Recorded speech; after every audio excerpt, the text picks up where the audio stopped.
Yo, what's up guys? Kamusta kayo dyan? Another day, another trabaho na naman tayo ngayong araw na to guys. Araw pala ng Lunes ngayon at walang katao-tao ngayon dito sa loob ng May Bunga Forest Park Water Park area. Tara, samahan niyo ako dito sa loob ng aking trabaho dito sa may loob ng May Bunga Forest Water Park area. At makalipas nga lang ng ilang oras magpe-break time na tayo. Kumain lang ako ng lomi dito sa may RFC.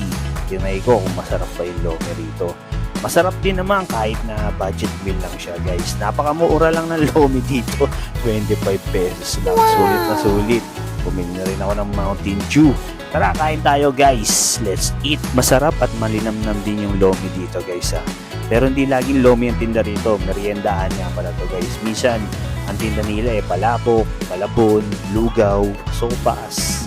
Yun yung mga tinda dito. Malapit kasi ito sa may mga warehouse Daming warehouse pala rito sa may bandang hilera ng KFC. Kahabaan to ng nakalimutan ko kung anong street to. At pagkatapos ko nga palang kumain guys, bumili na rin ako ng panghimagas.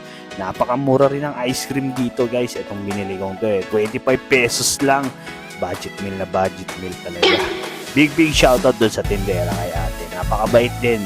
Talagang kaya ang dami kumakain. At nakabalik na ako sa trabaho. Big shoutout nga pala dito sa aming mga guests at customer. At dyan kay ate at kuya. Napakalambing nila. Grabe. Wala ako masabi sa kalambingan ng magjowa na Sa mga nagtatanong pala sa akin at nagme-message sa pages ko na to hindi ko kayo totally masasagot lagi Kasi hindi ko madalas na o-open tong page ko at yung messenger nito.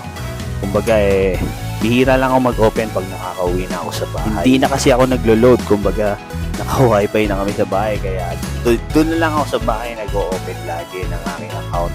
At big shoutout nga pala dito sa magjowa na to.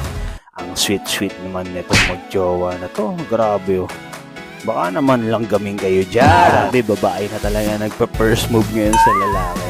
Talagang nilamutak niya yung jowa niya.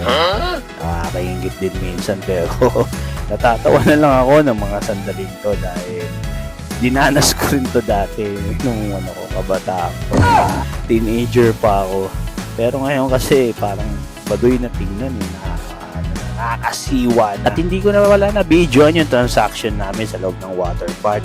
At magpa-practice nga pala kami ng badminton ng mga katrabaho ko dito sa cardio o dito sa loob ng gym sa may taas ng fitness center. O tama ba? Cardio ba o fitness center? At sa mga sandaling to, nandito na kami sa taas ng cardio. So magpa-practice naman kami ng badminton. Big shoutout nga pala dyan sa mga katrabaho ko. Kay Ate Annalyn, kay Ate Hazel at kay Ate PB. At kay Kuya Melvin. Yan yung mga magiging ka-teammate ko sa badminton sa Pasig Lakas sa interdepartment o interdepartment ng City Hall o ng LGUs of Pasig. At sa mga sandaling to, nagpa-practice lang kami. Wala pa si Kuya Melvin ng mga sandaling to kaya 2-in-1 muna. Kumbaga, silang dalawa ng katrabaho ko. Ito ni Ate Annalyn at ni Ate PB at ako naman mag-isa. Nakakapagod din pala. Ang hirap din pala pagka mag-isa lang.